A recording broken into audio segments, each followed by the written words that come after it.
This week he made a whole highlight video of all the guys on the team from high school. They just had a black and white picture of me playing lacrosse. I don't even know where they found that. So you can't even tell it's you, which is prime. You can't tell that's me? No. I was a beast in high school from an athleticism standpoint. No doubt about it. I was so good, nobody offered me a scholarship. All right, here we go.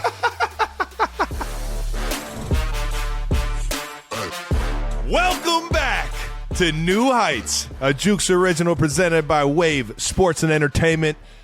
New Heights is a show with back-to-back Sunday Night Football game balls given out. Always good to receive some balls, baby. God, especially the game ball, baby. We are your hosts. I'm Travis Kelce. This is my big bro, Jason Kelce. And, two Cleveland Heights kids played at the University of Cincinnati and now NFL vets. That's right. New episodes, New Heights come to you every Wednesday, but this week is special. We're coming to you on a Tuesday because we're dropping our conversation with the one and only Patrick Mahomes II. Yeah, that's gonna be dropping on Thursday, and you guys are not gonna want to miss that. Pat opens up about a lot of fun stuff, man, and it was cool to see him kind of spill the beans on some things. He was. So he was very forthright.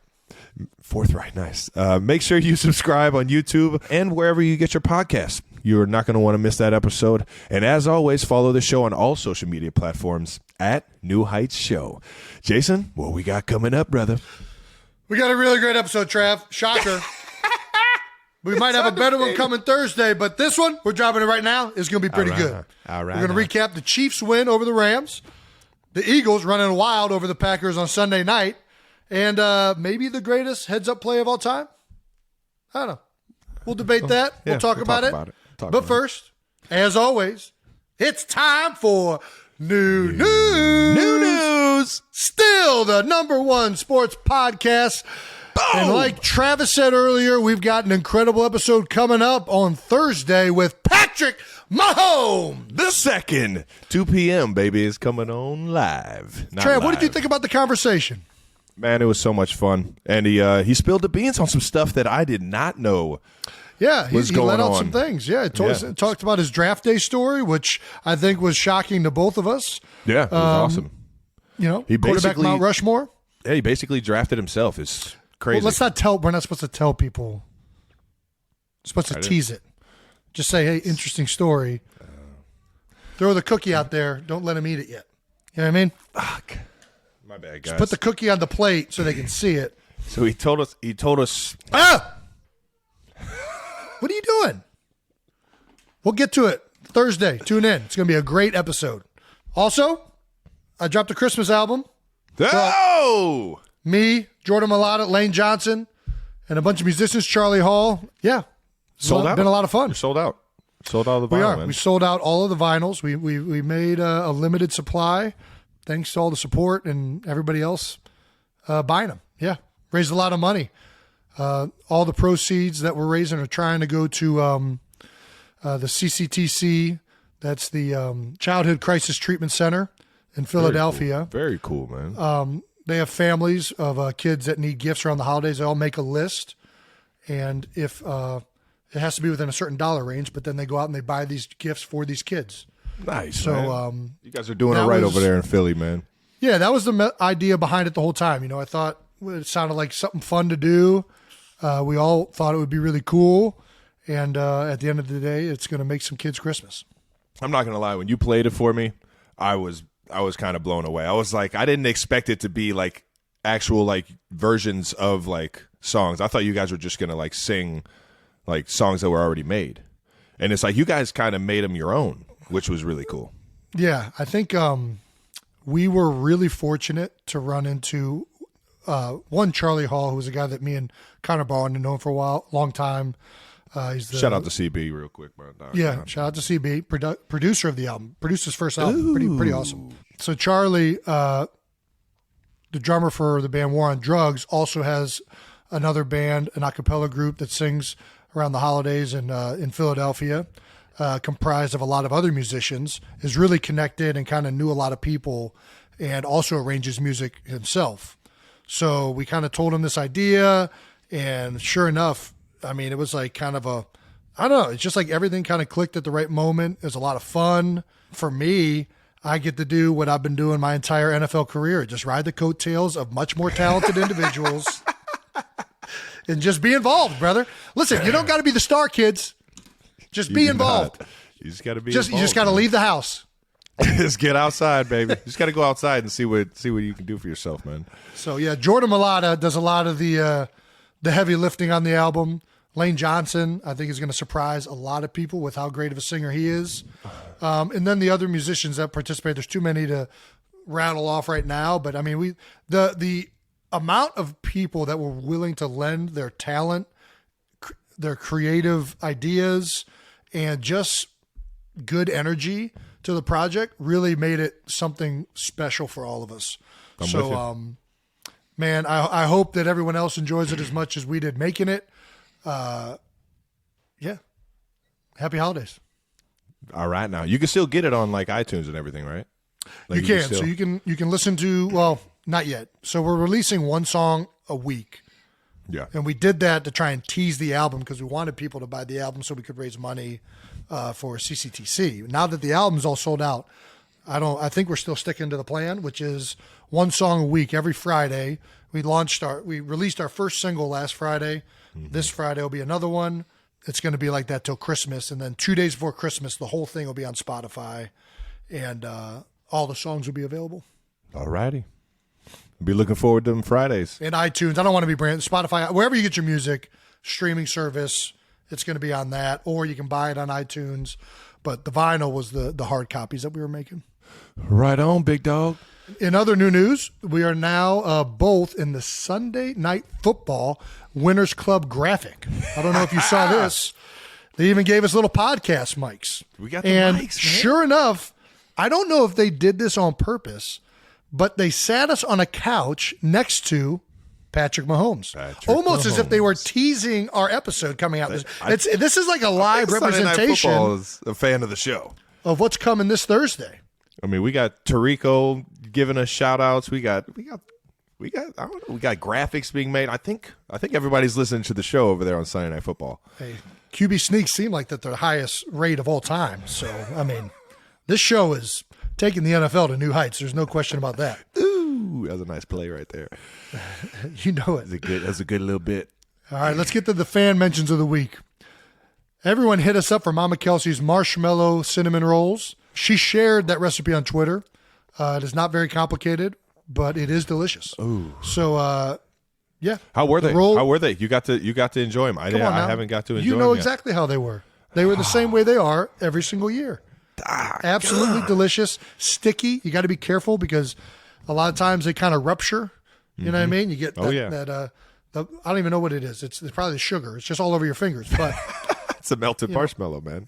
Yeah. It's sticky marshmallows, dude. It's it's not the cleanliest of rolls, but it is the most delicious. Man. So they did not disappoint.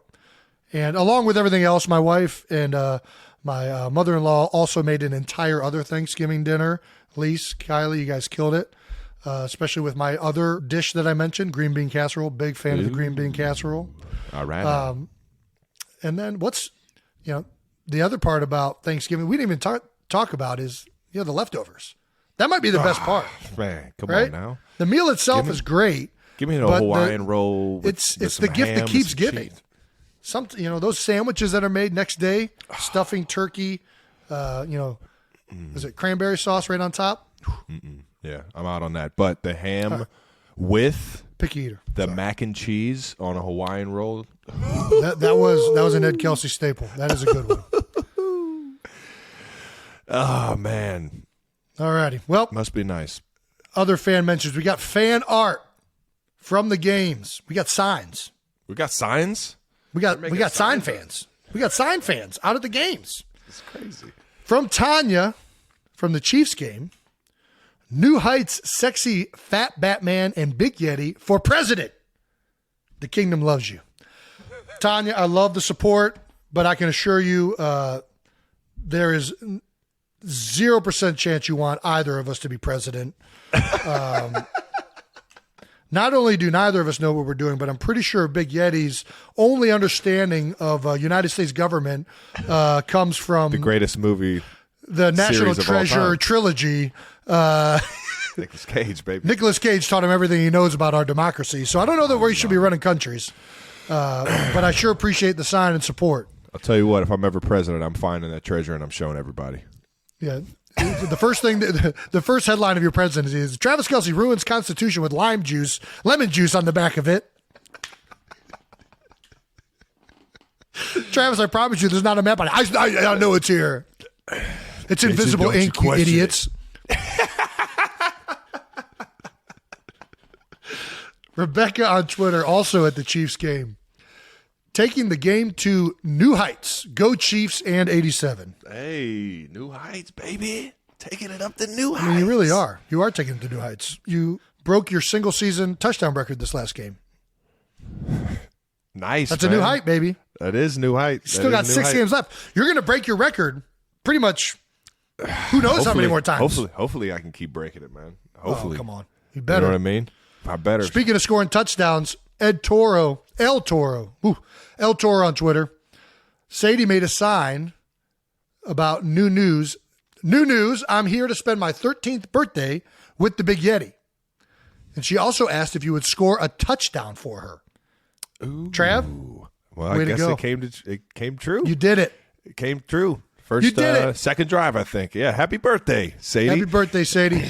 I appreciate you witnessing me taking things to new heights and a little bit of new news. Are we only doing like the Chiefs games? Because I don't think there was one Eagles.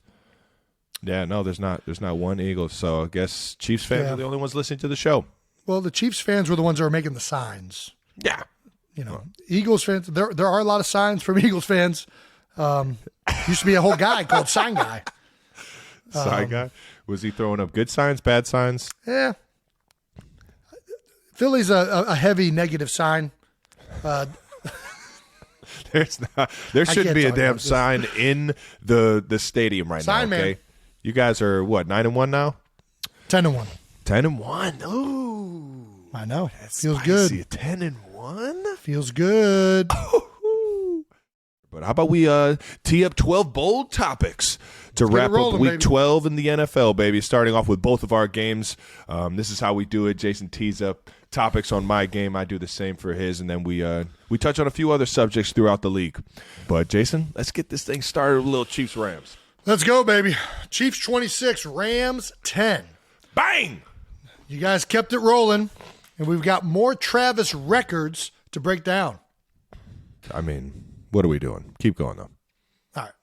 Well, your first touchdown drive, 90-yard drive that ended with your 12th touchdown grab of the season. We just talked about this, a career high. You've never had this many touchdowns in a season, and there's still 6 games left. How's it feel?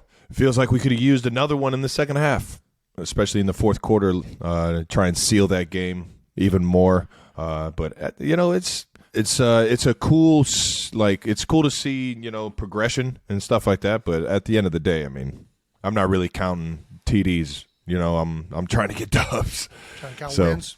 Yeah, I'm trying to get Team them guy, wins. team guy. Trying to get them wins. Well, As long as our team's winning, I don't care who's scoring the touchdowns. I'm glad you did it in the first half because I actually got to watch it. You guys are Nice. playing at the 4 o'clock slot. Obviously, we had the night game, so I only really got to watch the first half. I was watching it in the training room, and we all saw the touchdown. Jalen Ramsey covering you man-to-man. You get an outside release, give him the shush out back in. Mm-hmm. We got to know, was it designed? Because there was debate even within our training room. What? I love how everyone thinks I'm just out here just on the snap of the ball, just like doing whatever the fuck I want to do. That would be so freaking sweet. I used to do that in Madden all the time. I would create a receiver, NCAA, the EA Sports games. I used to create a receiver and literally just look and see what the defense was in and just go and run whatever route. And then just press X or A so that I still the haven't quarterback heard would throw you it to answer me. the question. Was it a designed play for you to come back 100%. in?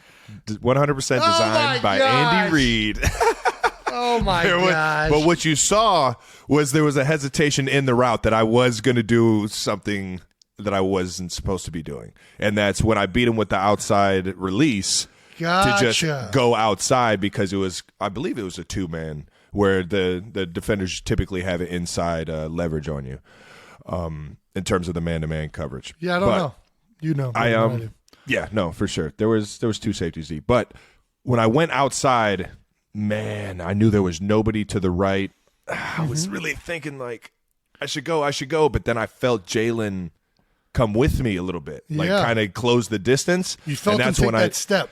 That's when I knew, okay, I can dip my shoulder, come back inside, and run the route that's called that Pat is probably expecting me to run.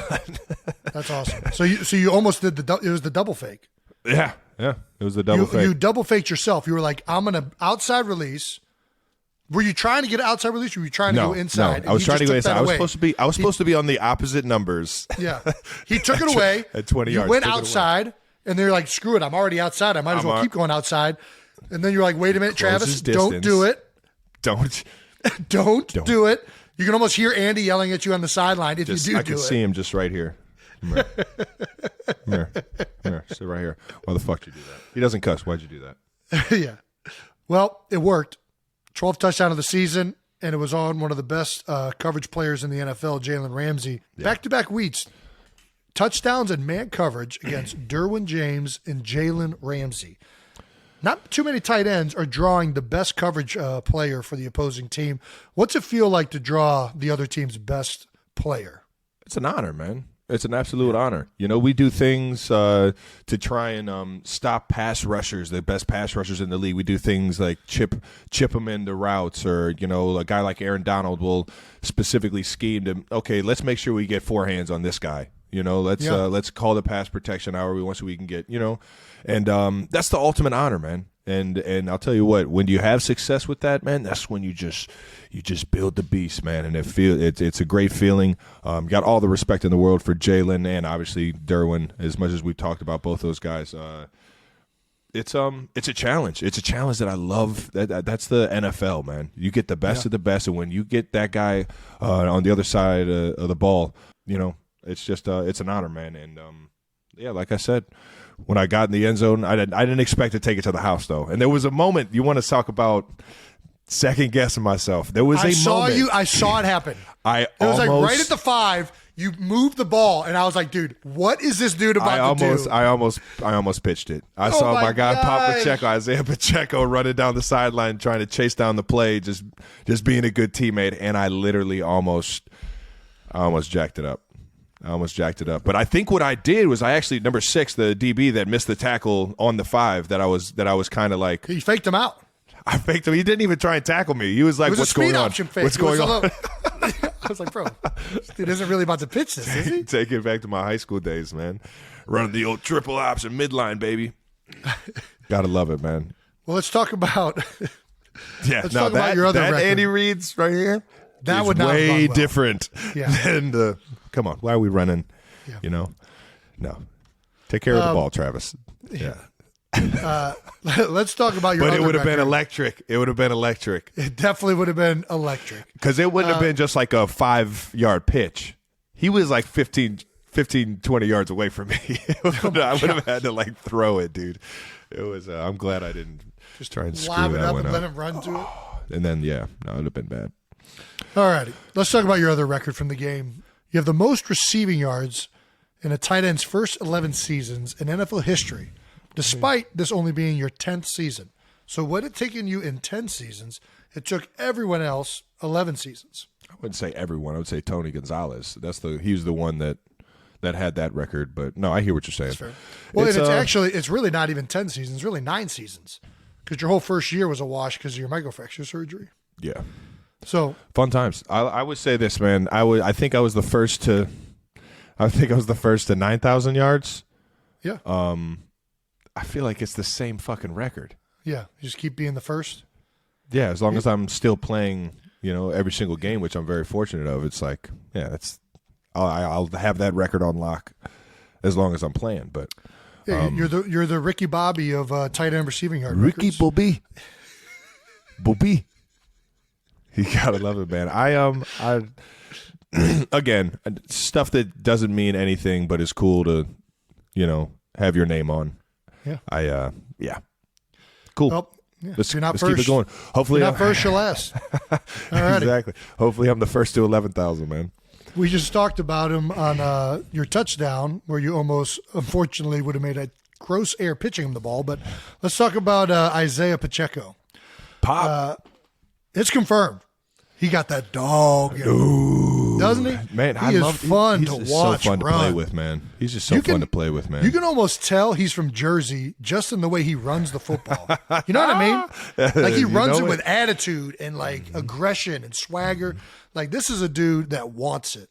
It is fun to watch him run with the football. It's fun to block for him, man. We got a great running back room. You know, we had an unfortunate injury to Clyde Edwards-Helaire. He was doing great though before he got hurt. 100%. He's my guy right there. And then you add in Jerick McKinnon, a guy who's been doing it in the league for a number of teams, and we're very fortunate to have him the past 2 years. And then on top of that, you add in Rojo. Rojo got in there and got a few carries yesterday, Ronald Jones, and he absolutely runs downhill. And he has fresh legs. I mean, he looked good running the ball. So it's we got a great running back room that has a lot to do with my guy Greg Lewis.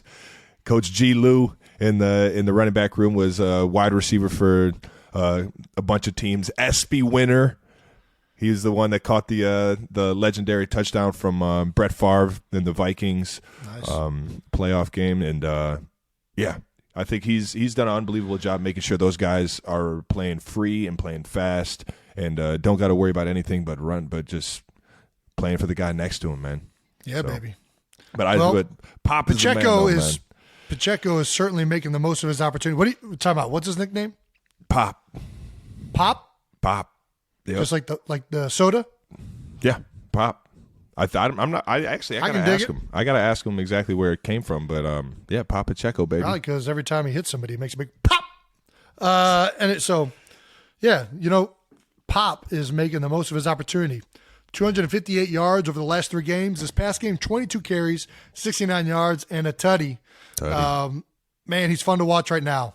But we got to ask, does it feel a little weird having another number 10 on the field? I think because he has his own swagger, it doesn't. And it's the same thing when I play with Jody Fortson wearing 88. It's just it's a legendary number for the Chiefs. And there's still, those jerseys in the crowd. I'd go to Eagles games and see Ertz jerseys. There's just some jerseys that just, that fit right. The 10 with Hill on it is awesome. But Isaiah's making a name for himself, and he has his own style of game that you can appreciate. And I think that alone has kind of made people, not necessarily forget about Tyreek Hill, but I wouldn't take it that far, but definitely, not think of Tyreek every time he touches the ball. Yeah, they're thinking of Pop. Yeah, they're thinking that dude is about to run somebody over, and on top of that, he's about to be the first one up. It doesn't matter if he gets smacked or if takes a big hit. He's the first one up. That is electric. He's popping right back up. He is, What's and Pop it's electric. Doing? He's popping. It's got to be What's he doing with the ball? demoralizing. He's popping. He's the popper. That's the pop. I love man. it. Perfect nickname. Pop Pacheco, baby. Well, player makes a number, not the other way around. Always. You ain't lying. Let's talk about the red zone a little bit, Trav. Kind of a weird day in the red zone. 1 for 6 on touchdowns when inside the red zone. Is that the Rams D stepping up and making it kind of stifling, or is that Chiefs mistakes?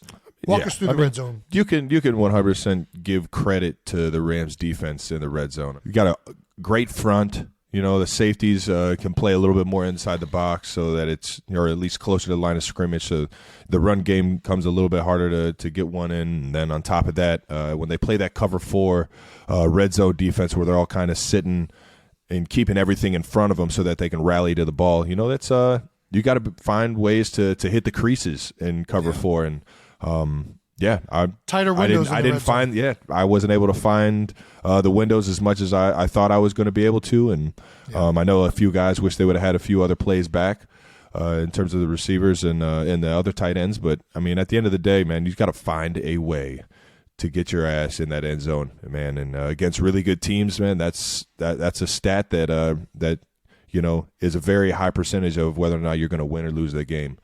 And I think once we get into the red zone, man, we got too much firepower not to be putting up touchdowns, and that's on us. That's on us. We got to figure out how to get that thing in there, man. For sure.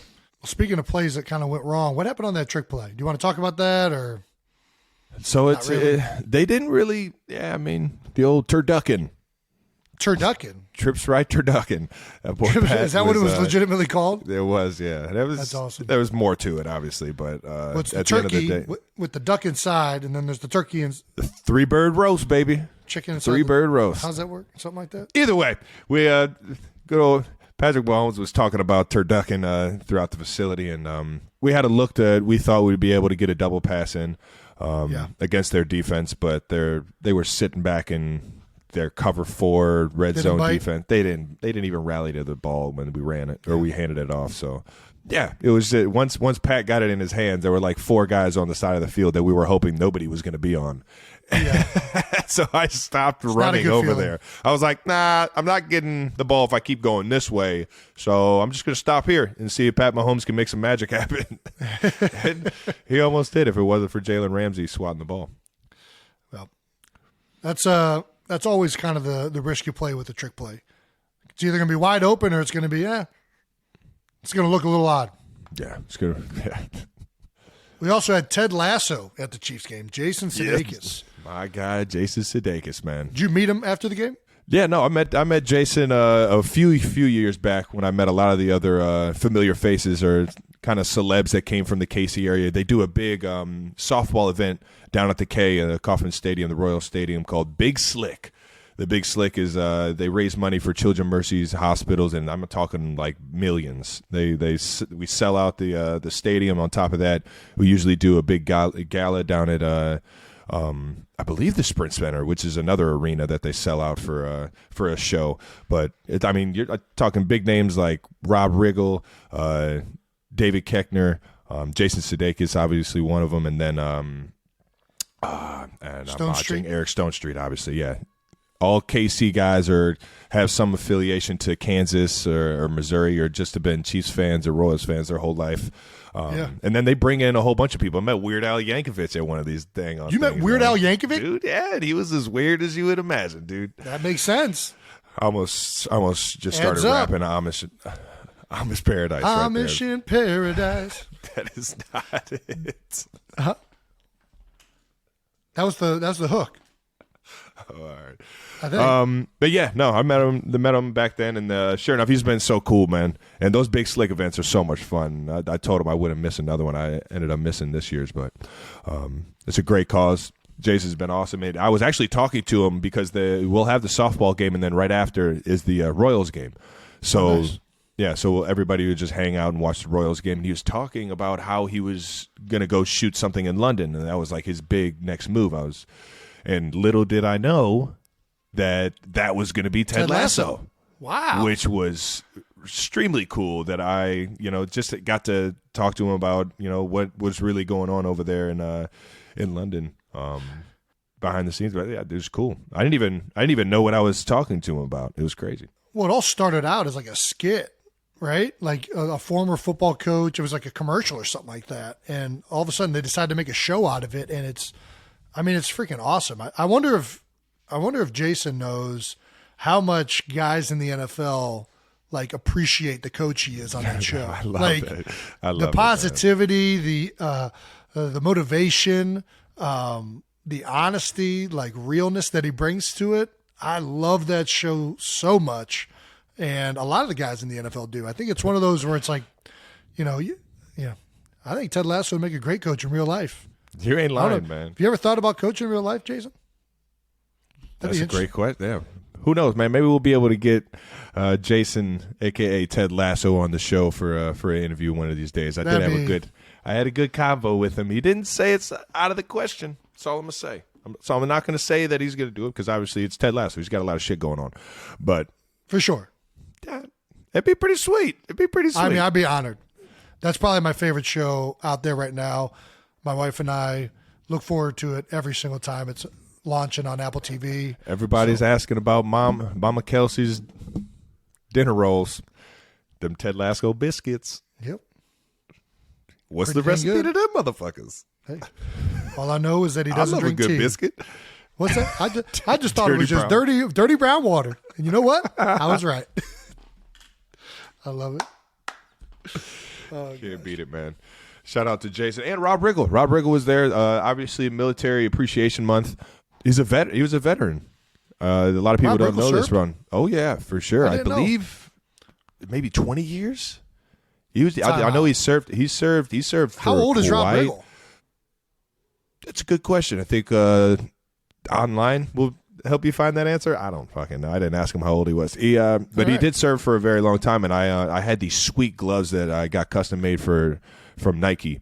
That and shout out to Nike for letting me do this, but they're military appreciation gloves. So they got the green on them, the red on them, and they got the U.S. flag right here on the hand, and I was able to hand him a pair and say, hey, you know what, man, you're one of the coolest guys I know, let alone the coolest veteran I know, man. Thanks for what you've done for the country, man. And the production team has just dropped this. Riggle served 23 years total in the Marines. There we And go. he's 52 years old right now. Man, dude, You can't say enough about the guy. The how guy's the talented can one guy be? And how motivated? I mean, Jesus. best. Dude gets out of the military and just starts killing it. You want to talk TV about and leaving on the screen. house?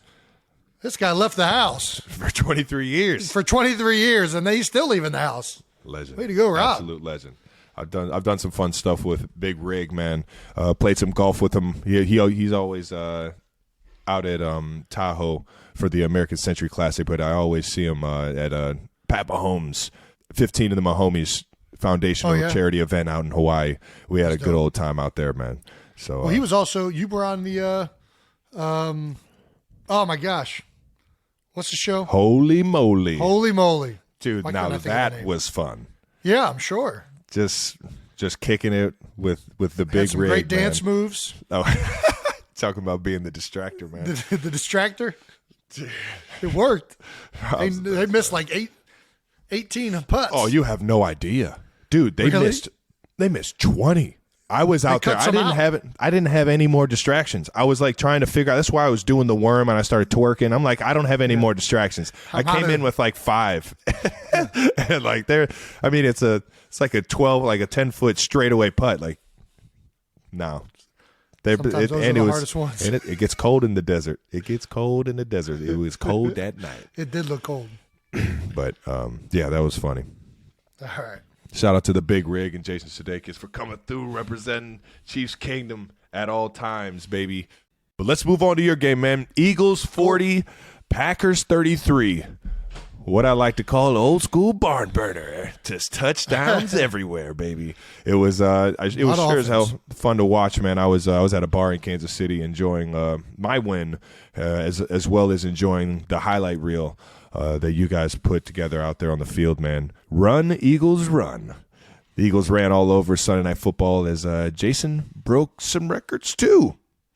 It's a record breaker right here. Eagles put up 500 yards. Oh, you guys put up 500 yards of offense in that game, man. That's crazy. Yeah. And 363 rushing yards. Most in the game since 1949. Oh, yeah. That's Back when they were running the fast. wing tee, probably. Yeah, exactly. That's probably about 50 runs right there. Do you know how many runs did you guys have? We had a lot. I don't think it was 50, but I'd be curious to see what the total on that was. I know we averaged like 7 yards a carry, I think. Did you guys expect to go into the game with the running game like as a vocal point? I mean, I feel like it's always a vocal point, but did you guys know you guys could get after him in the run game? Or I mean, that's tough to say. I mean, you know, you go into every game feeling confident about the run game and the plays that are up for the week. And of course, yeah. you kind of wait to see how the game is unfolding. So I don't think that, you know, we didn't go into it being like, we're about to run all over these boys. Like, we just went into it like it was a normal game. We're prepared for the runs that we have. We feel good about the runs that we had for different situations and everything. And it all worked. You know, it's just one of those games where everything was kind of clicking. All the game plan was set up really well. The players were playing really well. You know, it's just a perfect storm in the run game. Yes, sir. Well, it looked like a perfect storm. And I'll tell you what, man, Jalen looks sweet out there in those Jordans, man. The Concords. Oh, yeah, baby. Swagged out. Man, you can't beat it, man. He was out there. It was like he was out there skating, man. It was sweet. But unfortunately, we saw the 8%. That is the bad part of the QB sneak that we call 92% successful. You guys did not convert on one of the QB sneaks. Really, two. Missed two. Yeah. Missed two QB sneaks back to back. Ran for 363 yards. Sometimes that 1 yard is the trickiest. You know, that's why it's 92%, not 100%. You know, it's hard. And, you know, I think even though we didn't get it, I still feel like we could have got it. Could have got both of them. Just failed execution. But all in all, we got a chance to do it again a few more times and got those. And I don't think that's going to stop us. You know, all right now. Steph Curry stop shooting threes when he misses one? I don't think so, baby. No, he's actually probably just steps further back. That's right. It's like, nah, that. Yeah, I got this. You surpassed NFL Hall of Famer Chuck Bednarik, man. Absolute legend in the game. Arguably the best center to ever play, man, for the most starts in offensive lineman history. Yeah, this is like not only so I have started in Eagles franchise history, I should say. I'm sorry. 170 games. Quite the feat, my friend. Quite the feat. Yeah, I'm very proud of having 170 games under my belt, but Chuck Bednarik did 169 playing both ways. When you think about it, that's a lot of games, man. 170 games? Yeah, 170 games. 170 games? And I feel it. Yeah. It feels like 170. Yeah, but I think, you know, obviously been lucky enough to be able to do that and talented enough to survive this long and have been a part of great coaches and a great organization. And, you know, what I actually really like about that 170 games is that there's two other teammates that are right up there with me right now, and Brandon Graham and Fletcher Cox. And all three of us are, I think there's like 4 guys ahead of us in Eagles history of like games started, which would be like David Akers, Brian Dawkins, Harold Carmichael, and I'm forgetting somebody else. But right after those guys, it's like me, Fletch, and BG. And for all of us to be there during the same time, I mean, that kind of just tells you how special this era of Eagles football has been and how awesome, you know, it's been to be here with those two guys for this long and to it means that we've had success. It means that the organization values us, that we've been able to survive this long. We've also been lucky enough to stay healthy to survive this long. Hell yeah. But I think that was the coolest thing about that when I saw that stat, was seeing that those two guys are right there with me and that we've been here largely all together. Yeah. Well, I'll tell you what, man. 170 games, that is a lifetime of football right there, man. For a lot of people, man. Let's talk about my favorite part of the evening. Post-game, Jason Kelce was presented with a game ball. I think there was somebody else up there that also got a game ball, but I only saw you. Hey, come on now. Proud brother moment. Proud brother moment right there, man. Not often do you see a lineman winning a game ball on Sunday Night Football, but, I mean, you're the vocal point, man. They show your highlights the entire game. Well, it was my first game ball ever on Sunday Night Football. Or really, I mean, I've gotten game balls after the fact. You know, Andy Reid always gives out game balls after. Mm-hmm. Doug Peterson does that. Nick Sirianni will do it. I mean, that's what coaches all do. But it's kind of like that after the fact, like the next day game ball that's like done up, and it's kind of like a trophy. Yeah. It's not the actual game ball. Yeah. This was another trophy one from Sunday Night Football, and I've never gotten anything like that.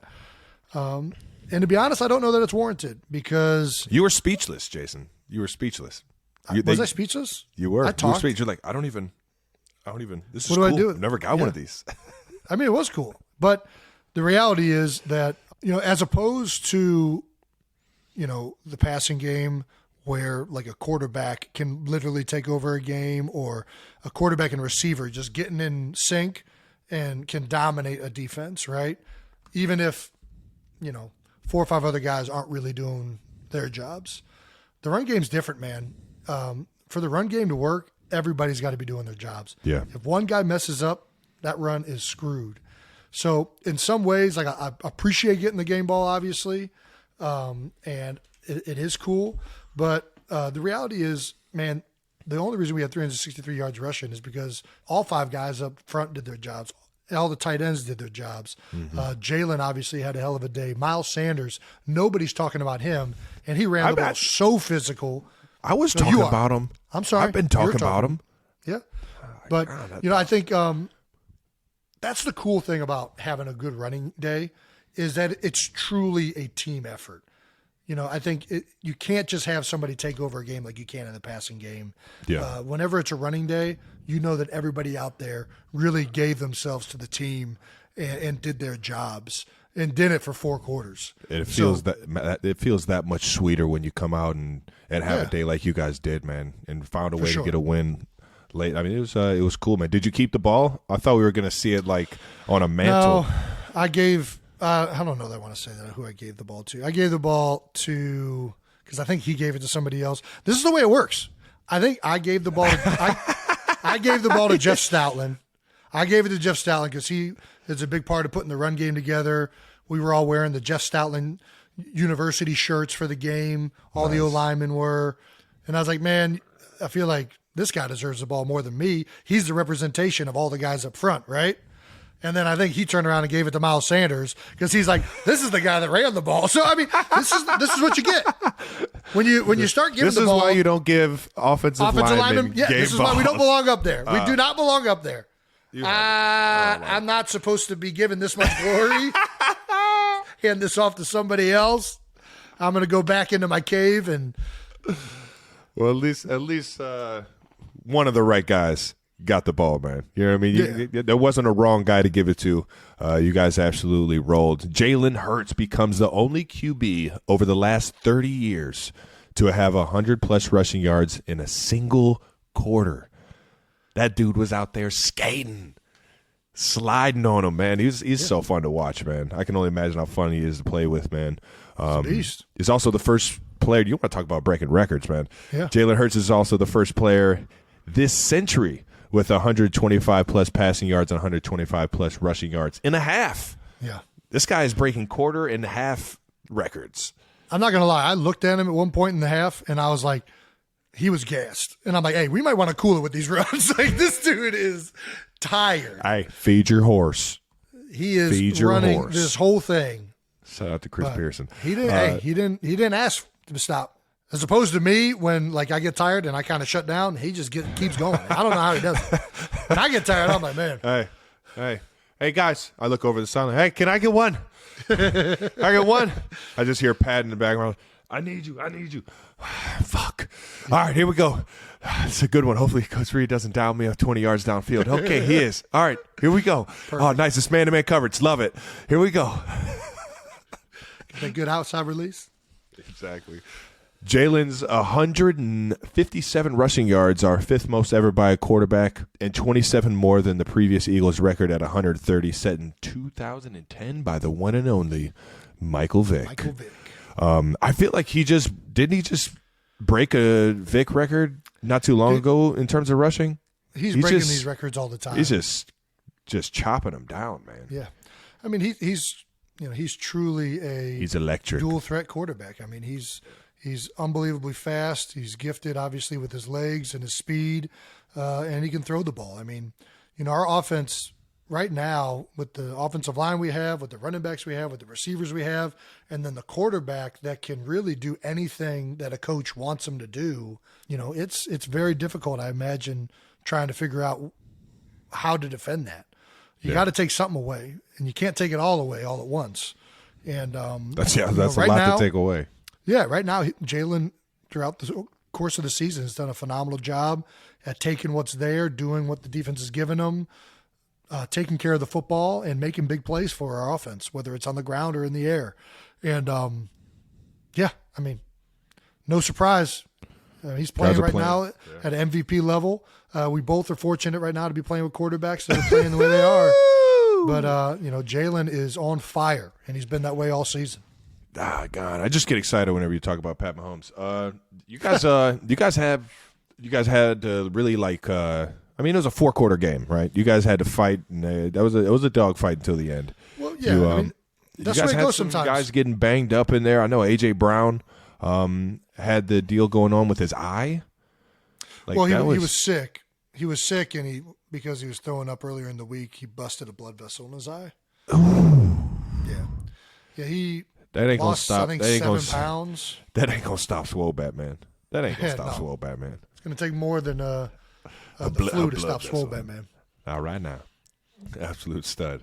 Tell us about Sirianni's pregame team meeting. I know there's some fun stuff to talk about, but he showed highlights of players when they were in high school. Does he do this every week? This is like he's strictly every week high school. He's got or? something planned. Obviously, Okay. I mean, every coach has something he's kind of drawing inspiration from. Nice. And he does a great job of mixing them up and making them all entertaining and pertinent to the team. And I don't know what he kind of got this from for this week, but this week he made a whole highlight video, or had the video department put together a whole highlight video of all the guys on the team from high school, or at least a lot of them. It was most of it was all high school highlights. For some of us older players, where it was harder to find those highlights because video wasn't as prevalent.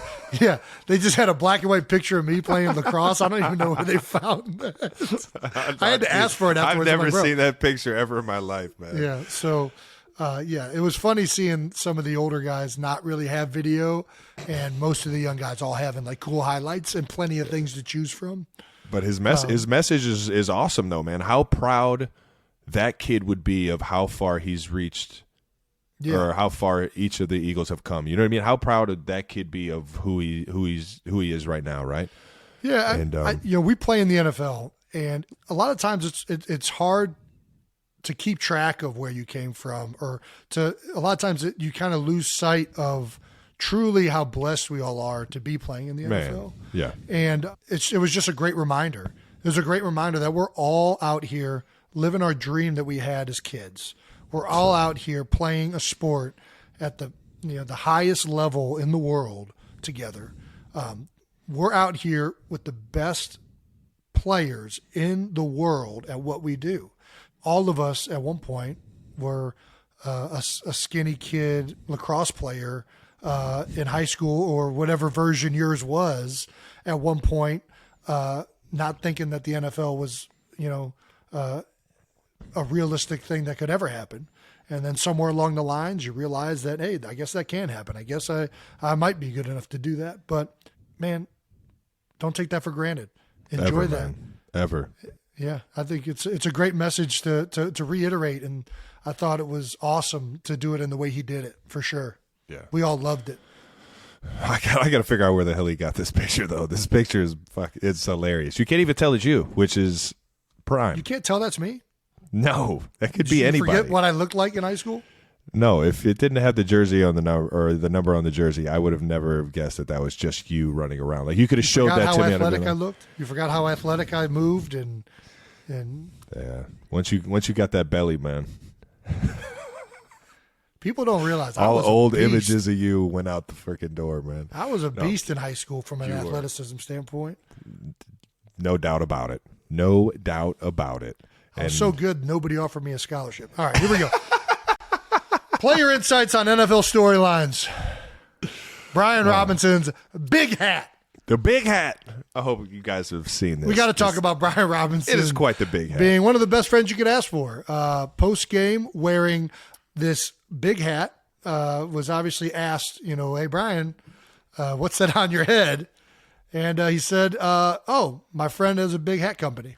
If you want a big hat, let me know. I mean, sounds like if you want some advertising done, Brian Robinson's your guy. He's your guy, man. He's your guy. Free pub, man. Unfortunately, it might be hard to get a hold of it. NFL has already sent a cease and desist to Brian Robinson's friends, Big Hat Company. Hey, man, they got do anything out here. NFL's got to get in on this big hat money. Yeah. It's big money in the big hat, man. Would you wear a New Heights big hat?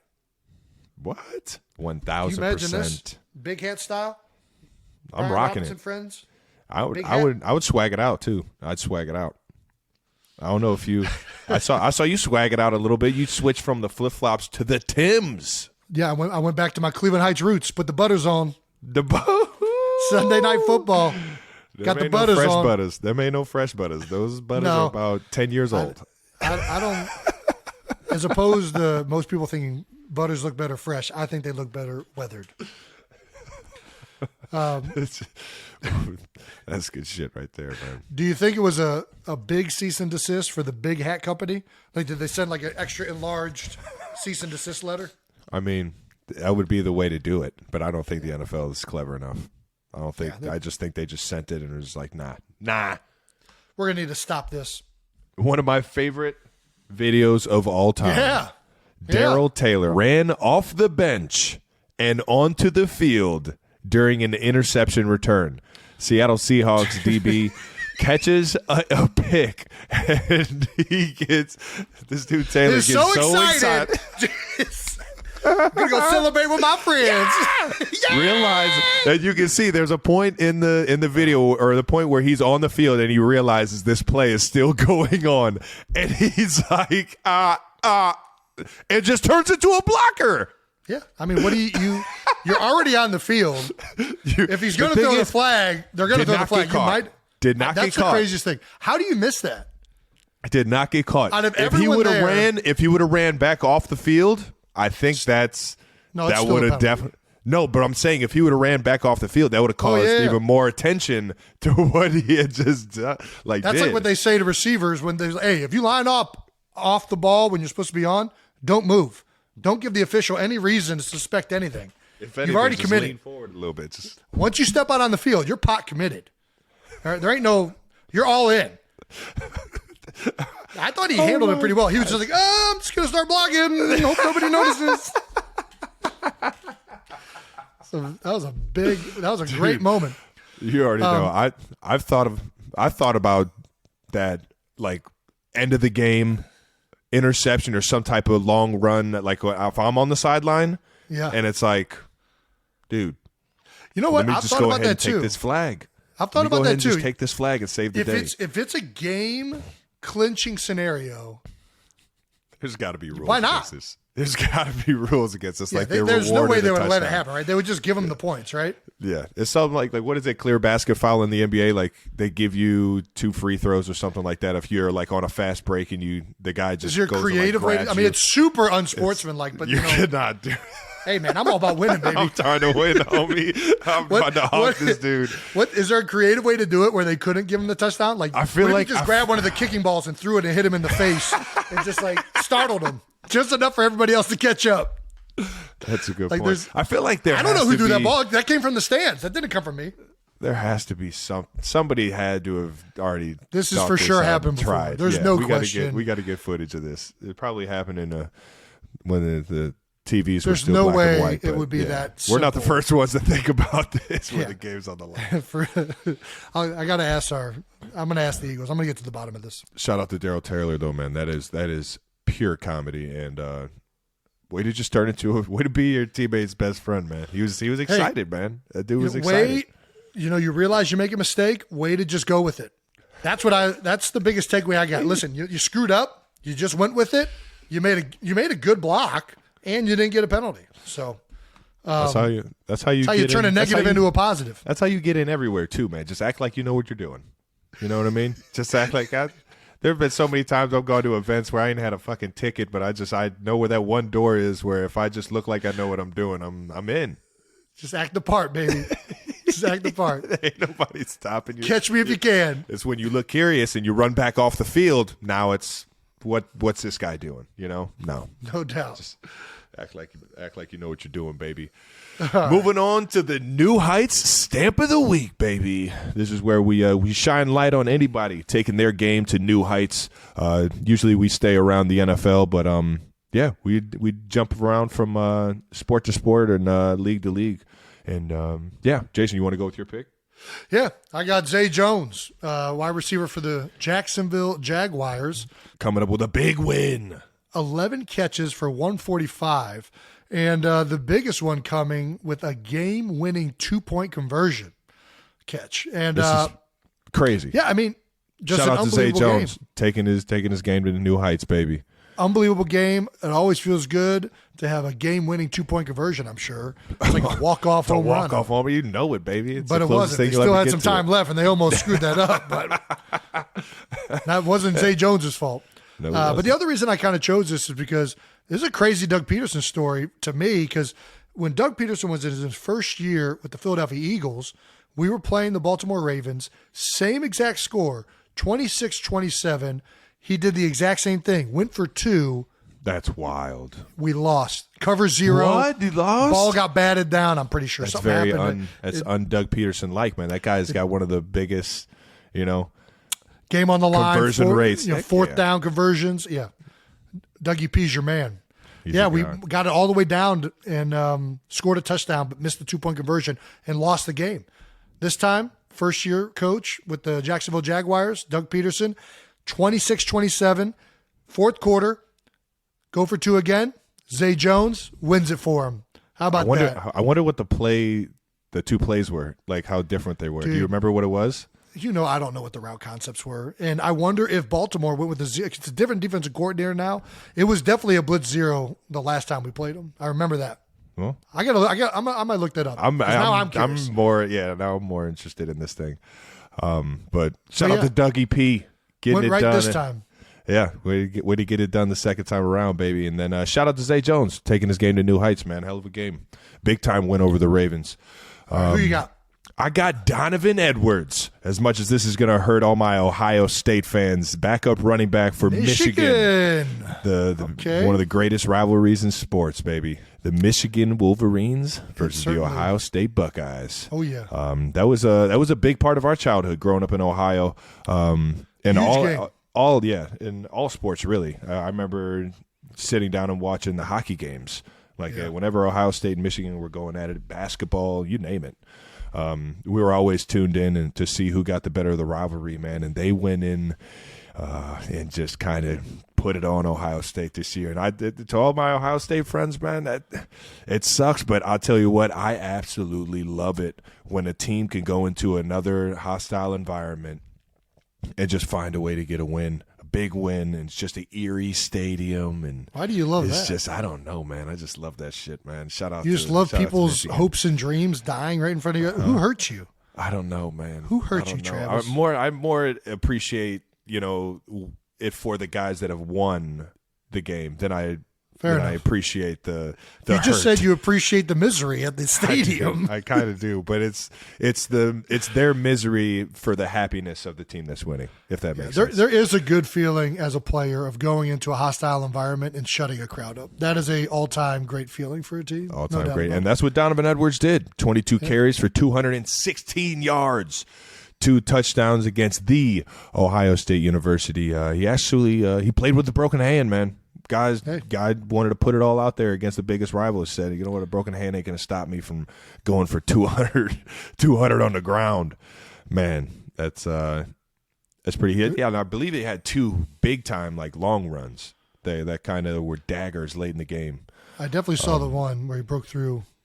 But shout out to Donovan for taking his game to new heights, man. And shout out to Michigan for getting the best of the rivalry, man. Yeah, this thing is heated up, especially with the coaching rivalry. It feels like Harbaugh, with his comment, some of us are born on third and think we hit a triple. I think there was a lot of energy into this game. Ooh. Yeah. All right. Anyways. Well, Michigan gets better of this one. Congratulations, Donovan Edwards. All righty, let's look ahead to week 13. We're in week 13 already. Man, time this thing's is flying by. How about that? When you're winning. Don't jinx it. Don't jinx it. So week 13, Titans and Eagles. You guys got Vrabes, man. Coach Vrabel talking about an Ohio State guy. A.J. Brown will be facing his former team for the first time since the draft night trade out of Tennessee. Yep. On top of that, the new Eagles run D versus Derrick Henry, the King Henry. Arguably the best run game in the country right now, or in the league right now, and tough Titans team, and you already know. We already talked about it when we played them, and it was every bit of a physical game that we thought it was going to be. They come off the ball, and every single play is a loud play. What I mean by that is there are helmets smacking, there are pads getting popped. It's a physical matchup, and it's one of those mentality games. You just know you're going to be in it for a dogfight, and that Monday and Tuesday afterwards are going to be a little bit more sore. But those are the games that you kind of builds the beast a little bit more. You play with a little more edge, and you get after guys. Yeah, I mean, this is Tennessee plays the game of football the way it should be played. They're physical, they're athletic, they're strong, they run, they play hard. There's a reason this team was the best team in the NFL record-wise just a year ago. Yeah. Vrabel is an unbelievable coach. They have an incredible running back. They have an unbelievable defense, and they have a team that can beat anybody. I mean, this is a very, very good team. This is a team that has been one of the best in the NFL over the last few years. It's going to take us to play at our best if we're going to win this matchup. I firmly believe that. They're a team that if you let them run the ball, they can control the clock. They can control time of possession and limit your opportunities offensively, which has been an issue for us. So I think that, this is a really tough team. And I got an unbelievable amount of respect for the way that these guys play football. And can't wait to go out there and do battle this week. Well, I know I'll be tuned in, brother. All righty. Well, you guys got Chiefs at Bengals going back to Cincinnati. Rematch. Yeah. You guys get another crack at them. Yeah. 2021 AFC title game. 0 for 2 last year, actually. That's right. Lost you guys lost in the regular season.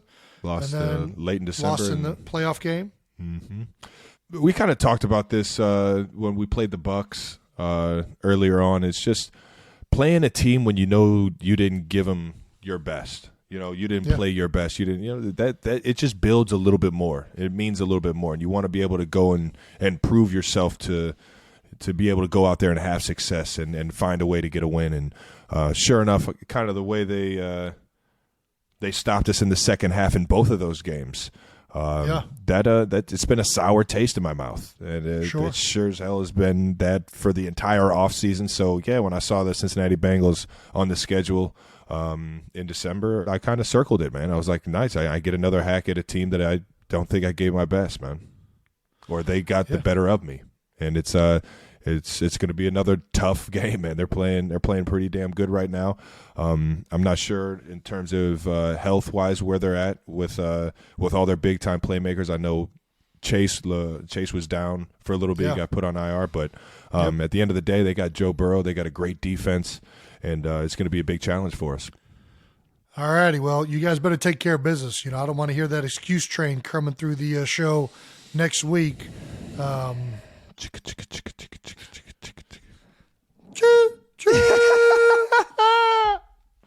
righty. That wraps up this one. 14th episode of New Heights in the books. This is a really exciting week. We have a very special interview coming out this Thursday, our 15th episode with Patrick Mahomes. I'm so pumped. Please for you guys tune to in. Hear this, man. I'm excited to watch this one.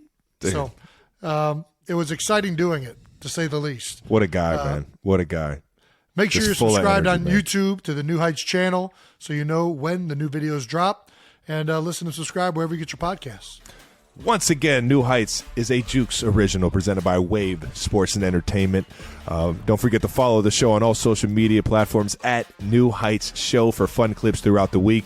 As always, thank you to our production crew for always making it easy. I can't wait to see how this Pat Mahomes interview comes around, man. It's going to be fun. Or interview. I shouldn't even say interview because... Conversation. We're not conversation. We're not. We're talkers. But I'll tell you what, we asked some questions that found some pretty good answers. So you guys don't want to miss it. But yeah. Until then, see you guys.